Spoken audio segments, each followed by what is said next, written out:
Bonjour et merci de nous retrouver au cours de cette session 27. Nous allons examiner le statut et les statistiques des interfaces.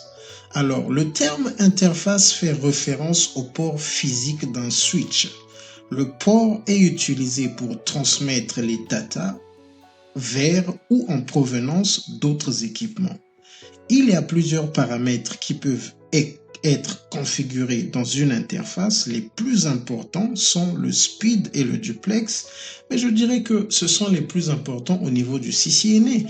La description n'est pas vraiment un élément très important, mais nous le trouvons dans le manuel de Cisco. Alors, ce que nous voulons dire, c'est que si nous venons ici à GNS3 et que nous faisons configure terminal, nous faisons interface ETH 00 et que nous mettons le point d'interrogation, nous voyons que ce sont les paramètres parce que là nous sommes en mode de configuration de cette interface et là ce sont les paramètres. Nous voyons qu'il y a vraiment beaucoup d'éléments que nous pouvons ajouter et nous pouvons ajuster sur cette interface.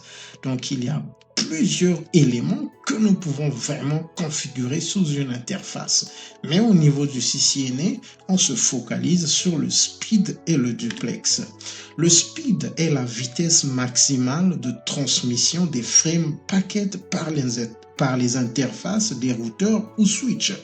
Elle est déterminée en bits par seconde, ce que nous appelons en abréviation c'est BPS, donc bits par seconde. Le speed d'une connexion tient compte de la vitesse des deux ports qui sont aux extrémités de la liaison, donc la connexion. Pour les connexions Ethernet, les vitesses courantes sont soit Ethernet, donc 10 MB per second, Fast Ethernet, donc 100 MB per second, ou encore le Gigabyte, donc 1000 MB per second. Alors, qu'est-ce que cette partie veut dire?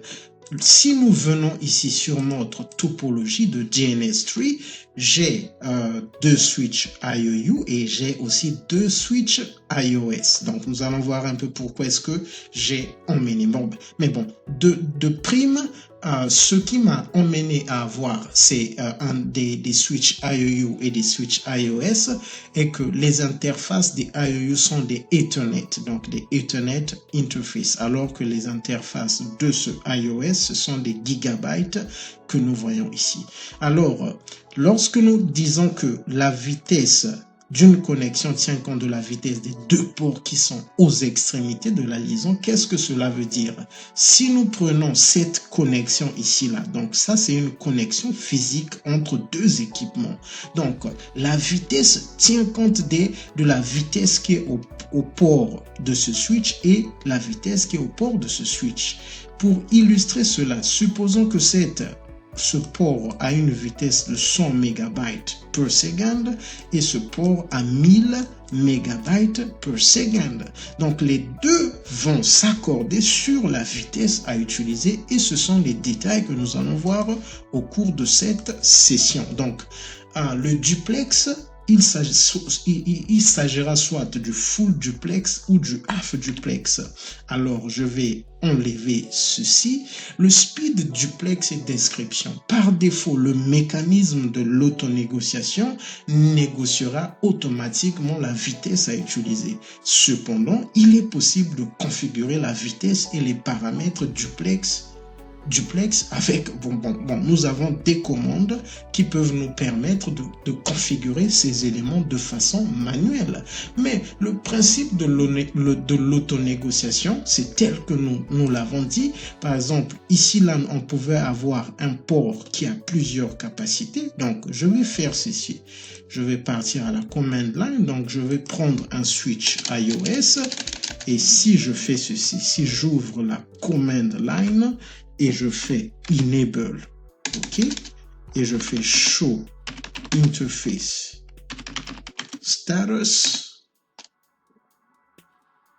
et donc ici là nous n'allons pas voir ce que je veux. Je viens plutôt au niveau de packet tracer, donc j'ouvre ce switch.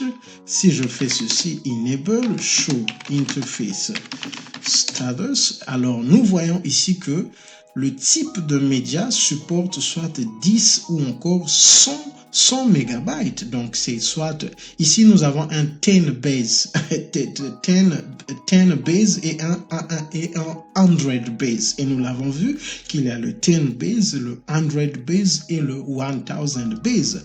Supposons qu'un port d'un côté a la capacité de transmettre à 10, 100 et à 1000. Et de l'autre côté aussi, il y a la capacité de transmettre, par exemple, à 10 et à 100 seulement. Donc, ce que cela veut dire qu'ils vont chercher à s'accorder sur la vitesse à utiliser. Donc, je vais coucher ces éléments que je viens de donner. Donc, ok, donc c'est ce que nous avions de toutes les façons. Donc, je vais repartir sur la topologie de GNS3, excusez. Donc, si nous repartons sur la topologie de GNS3 et que nous avons ces deux ports, ce port a la capacité de transmettre en 10, en 100 et en 1000, ok? Et ce port a la capacité de transmettre seulement en 10 et en 100. Donc les deux doivent s'accorder, l'autonégociation et le mécanisme qui permet à ce que les deux s'accordent sur la vitesse de transmission.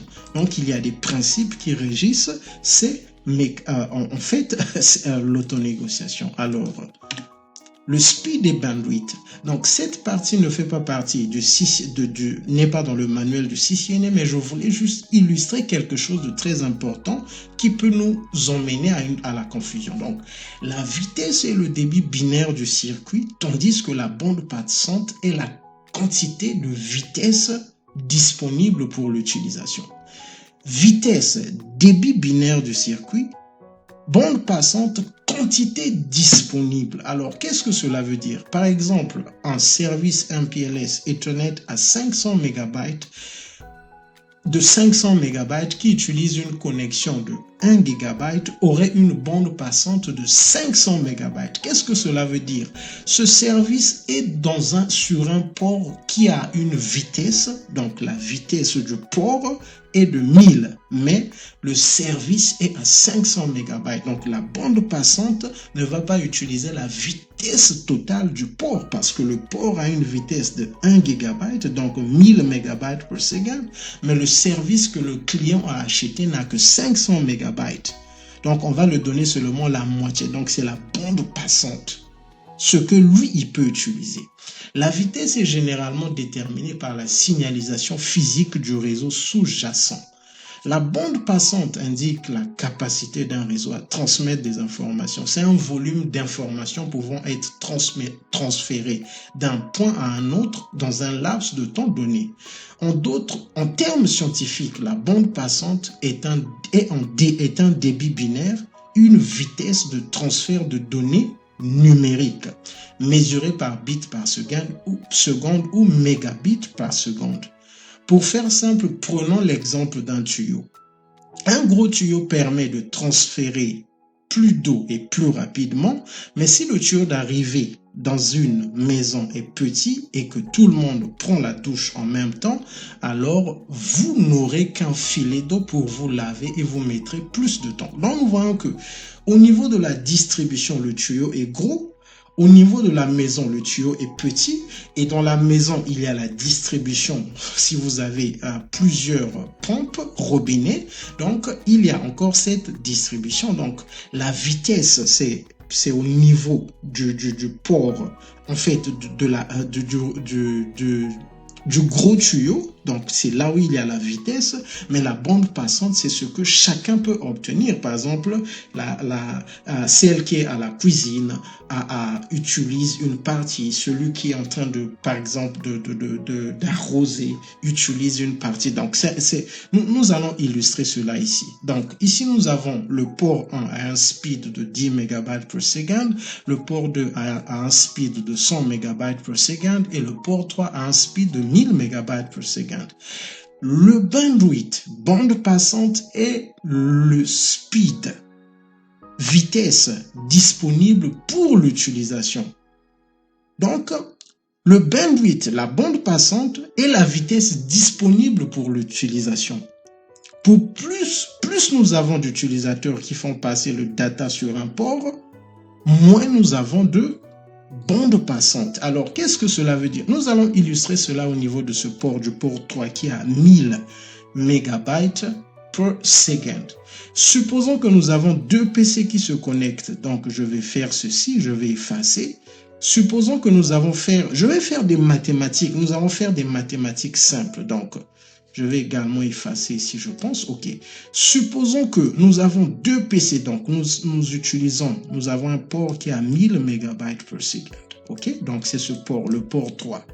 Et supposons que deux utilisateurs seulement se connectent à un instant T. Ça veut dire que chacun pourra, selon les cas, avoir droit à 500 mégabytes. OK. Chacun aura droit à 500 mégabytes. La vitesse du port ne change pas parce que la vitesse est soit configurée par l'administrateur réseau, c'est la capacité du port, mais au niveau des utilisateurs, s'ils sont à deux, ils peuvent chacun avoir 500 mégabytes per second. Mais supposons qu'ils sont nombreux, donc il y a plus de 2, ok? Il y a 4. S'il y a 4, nous savons que chacun aura 250. Et s'il y a 10, nous savons que chacun aura 100 mégabytes. Donc, la bande passante, c'est un peu cette idée de la vitesse disponible pour chaque utilisateur. Alors, nous allons aussi voir au niveau, si nous venons ici, je vais fermer ceci. Si je viens au niveau je vais ouvrir la command line et si je viens ici, je fais show interface.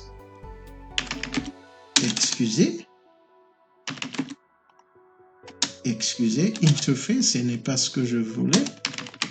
Ether. Je ne comprends pas. Show. Alors, ok, excusez, je suis au niveau du iOS, gigabyte 00. Et je vais venir ici. Donc, je vais venir do show interface et Ethernet 00. Si nous voyons au niveau de ce port, le bandwidth, donc bandwidth, c'est 10 000 kilobits per second. Donc, le Ethernet, c'est le standard 10 base, donc 10 megabytes per second. Donc, lui, là, 10 000 kilobits per second. Par contre, si nous venons au niveau du gigabyte Ethernet, nous avons 1 million de kilobits per second. Donc, le gigabit tel que nous le voyons aura la capacité de faire passer plus de trafic sur son port comparé à l'Ethernet. Donc, c'était pour illustrer effectivement. Alors, l'autonégociation, les périphériques Ethernet aux extrémités d'une liaison doivent utiliser la même norme standard. Sinon, ils ne peuvent pas envoyer correctement les données. Par exemple, un NIC ne peut pas utiliser 10 base T qui utilise deux paires de câbles UTP avec une vitesse de 100 MB per second, tandis que le port commutateur à l'autre extrémité de la liaison utilise 1000 base T, donc 1 GB. Mais si vous utilisez un câble même si vous utilisez un câble qui fonctionne avec le gigabyte Ethernet, la connexion ne fonctionnera pas. Une extrémité essayant d'envoyer à 100 MB per second, alors que l'autre recevra les données à 1000 MB per second. Alors, ça c'est théorique parce qu'il y a une technologie de Cisco MDIX qui permet d'ajuster ces éléments. Bon, l'autonégociation, nous continuons. L'autonégociation est un mode de signalisation et procédure utilisé par Ethernet sur les câbles UTP-STP par lesquels deux équipements connectés s'accordent sur les paramètres de transmission. Donc, nous avons déjà donné l'idée de deux équipements qui s'accordent sur la vitesse. Mais il n'y a pas que la vitesse. Les équipements, l'autonégociation permet aux équipements de s'accorder sur le speed, le duplex, le flow control. Au niveau du CCNA, ce qui nous intéresse, c'est le speed et le duplex. Le standard de l'autonégociation est l'IEEE 802.3U.